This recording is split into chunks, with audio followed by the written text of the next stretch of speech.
Donc, explication du parcours pour les intermédiaires et les élites. Le parcours 1, parcours de vitesse. C'est un flow course, donc si jamais vous tombez, votre parcours s'arrête. On vous laissera jusqu'à la fin du time cap, donc 3 minutes pour terminer. Mais dès la première chute, c'est fini. Le parcours version donc intermédiaire élite commence juste ici, derrière votre petit scotch rouge. On vous donne un décompte, 3, 2, 1, et vous pouvez courir sur le plateau. Vous pouvez prendre appui sur la box juste ici, mais pas le droit ni d'aller sur les tapis, ni d'aller sur les box, sur les barres. Vous n'avez que les rouleaux jaunes et on a le droit aux mains, aux pieds, à ce que vous voulez sur les rouleaux. La plateforme de réception, c'est le tapis bleu juste ici. Donc, arriver sur le tapis bleu, c'est validé, comme d'habitude. Si vous retombez en arrière, ce sera évidemment une chute. Si vous arrivez et que vous tombez vers l'avant, peu importe, vous avez validé l'obstacle. Et dans ce cas-là, comme on n'a pas d'obstacle en suspension derrière, on peut même continuer, ça ne comptera pas comme une chute du tout.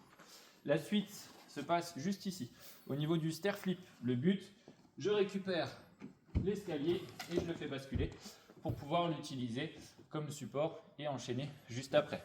Évidemment, dans sa version ici, vous n'avez pas le droit de grimper dessus directement pour enchaîner, ça va de soi.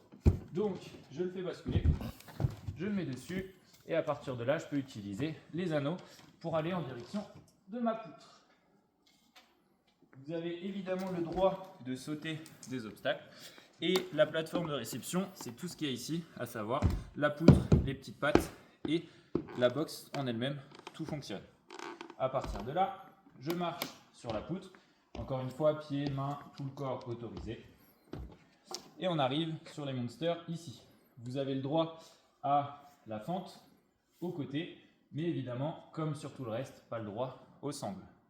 À partir d'ici, on va se déplacer en suspension en passant par les monsters, par les barres, le trapèze, jusqu'à arriver sur le trampoline, juste ici.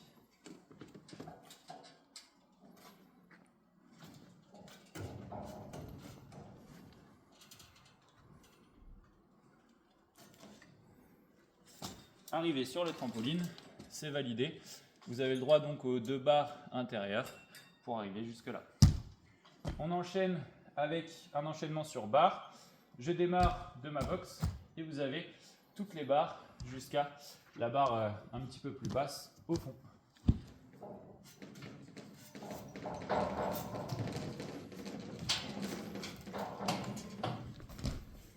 Donc, comme vous l'avez vu, la dernière barre tourne et elle va vous amener jusqu'ici, jusqu'à cette plateforme. Encore une fois, à partir du moment où je suis dessus, c'est validé. Et je peux prendre de la vitesse pour enchaîner la tyrolienne à plat, juste en face. Et évidemment, je dépasse bien le scotch qui est ici. Encore une fois, si je suis vers l'avant, c'est bon. Si je retombe en arrière, c'est pas bon. Dernière partie, vous avez un trapèze aimanté. Vous avez le throwback et donc le dernier obstacle jaune au bout. Le but, ça va être de vous déplacer en suspension sur les obstacles jusqu'à arriver au buzzer qui est tout en haut. Le parcours est validé au moment où j'appuie sur le buzzer et vous n'avez le droit qu'à votre obstacle pour aller appuyer. Pas le droit au sangle évidemment, mais pas le droit non plus à la structure pour appuyer sur le buzzer.